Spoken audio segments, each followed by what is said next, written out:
I've practiced law in this courthouse for 13 years, and it's a courthouse that shows 400% incarceration gap between our black community members and our white community members. And being complicit in a system that allows one group of people to be over-incarcerated while another group of people walk free is not something that I sleep easily with or sit well with. I grew up in Memphis, Tennessee, and Memphis has a vast history of important racial justice protests and important moments in our country's racial justice history. And it's still a city that's very divided by neighborhood, and certainly we see a fair amount of an even bigger disparity in incarceration gap in Memphis. Having moved out here and expecting something different, and then worked within a system that still shows vastly different results for one group of people and another, it's really important for me to make sure I do everything I can to combat that part of our system. We're on the front lines ensuring that all constitutional rights are protected for anyone, but especially for Black and brown communities.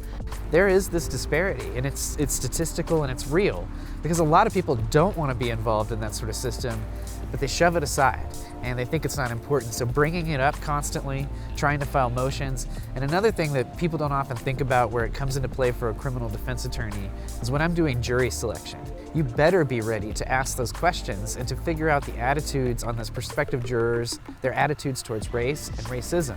And so you have to learn how to have what we all need to learn how to have more of in society, which is difficult conversations, where you're not judging necessarily the other person, but where what you're trying to do is learn what the other person's prejudices might be, and then making sure that they're not in a position where they can then be a juror.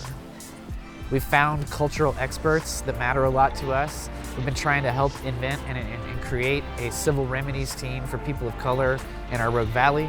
We're also trying to work to create a policing liaison for the Black community that will make it so that there's a buffer, somebody else that they can call, a non-for-profit that's embedded and in the police offices that are separate from police departments. And so we bring, right now, that knowledge in that fight, but my dream and my hope is that that will be at every law practice throughout the Valley if we work together within the next 5 years.